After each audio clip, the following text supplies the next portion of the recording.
कार्तिक मातम में 16वां अध्याय।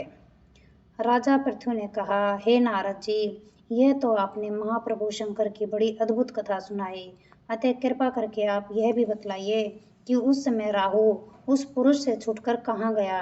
नारद जी ने कहा, उससे छूटने पर वह बर्बर नाम से विख्यात हो गया और मानो नया जन्म पाकर उसने अपने आप को धन्य माना तथा वह धीरे धीरे जलंधर के पास गया।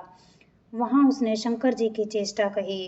उसे सुनकर दैत्यराज को बड़ा क्रोध आया और उसने सब दैत्यों को सेना सजाने की आज्ञा दी। कालनेमी और शुंभ निशुंभ आदि सभी महाबली दैत्य तैयार होने लगे। एक से एक महाबली दैत्य करोड़ों की संख्या में निकलकर युद्ध के लिए तैयार हो गए। महाप्रतापी सिंधु पुत्र शिवजी से युद्ध के लिए निकला।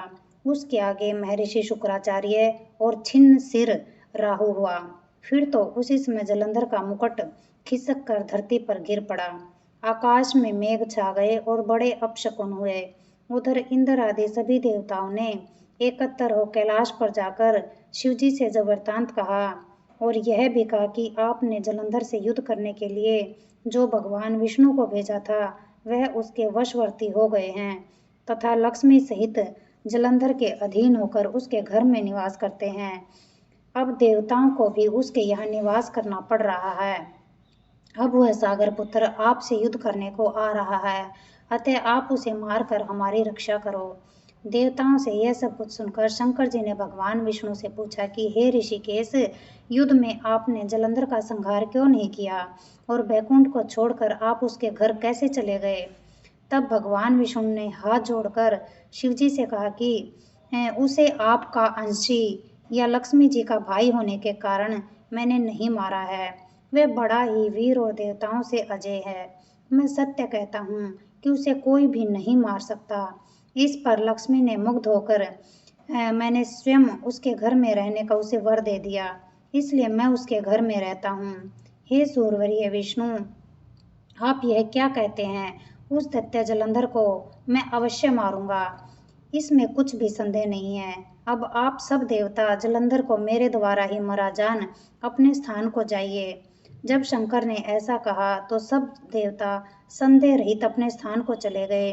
ठीक उसी समय पराक्रमी जलंधर अपने विशाल सेना के साथ कैलाश पर्वत को घेर के सिंहनाद करने लगा। दैत्यों के नाद और कोलाहल से शिवजी क्रुद्ध हो गए। उन्होंने अपने नंदी आदि गणों को उसके साथ युद्ध करने की आज्ञा दी। कैलाश पर्वत के पास भीषण युद्ध होने लगा। दैत्यों ने अनेक प्रकार के अस्त्र शस्त्र बरसाने शुरू कर दिए। भेरी, मृदंग, शंख और तीरों तथा हाथी, घोड़े व रथों के शब्दों से धरती कांपने लगी। युद्ध में कटकर मरे हुए हाथी, घोड़े और पैदलों का पहाड़ सा लग गया, जिससे कि युद्ध भूमि और भी आगमय हो गई। दैत्यों के आचार्य शुक्राचार्य अपनी मृत संजीवनी विद्या से सभी दैत्यों को जिलाने लगे। यह देखकर शिवजी के गण व्याकुल हो गए और उनके पास जाकर सारा वृत्तांत सुनाया। उसे सुनकर भगवान रुद्र ने के क्रोध की सीमा ना रही। वे अपने भयंकर रूप से दिशाओं को प्रज्वलित करने लगे। फिर तो उस समय उनके मुख से एक बड़ी भयंकर कन्या उत्पन्न हुई, जिसकी दोनों जंघाएं ताल वृक्ष के समान थी। वह युद्ध भूमि में जाकर सब असुरों का चर्वण करने लगी। युद्ध भूमि में इस तरह विचरते हुए वह शुक्राचार्य जी के पास पहुंची और उन्हें शीघ्र ही अपने उदर में गुप्त कर लिया और स्वयं भी अंतर्ध्यान हो गई। शुक्र के गुप्त हो जाने से दैत्यों का मुख मलिन पड़ गया और वह युद्ध छोड़कर भागने लगे। इस पर अनेक शुंभ, निशुंभ और कालनेमी आदि सेनापतियों ने अपने भागते हुए वीरों को रोककर शिव गुणों पर बड़ा कठिन प्रहार किया और ऐसा ही शिवजी के नंदी आदि वीर गणों, जिनमें गणेश और स्वामी कार्तिकेय भी थे, अपने गुणों को रोककर दैत्यों से भीषण युद्ध किया। जय भगवान। सुख शांति, सुख शांति, सुख शांति।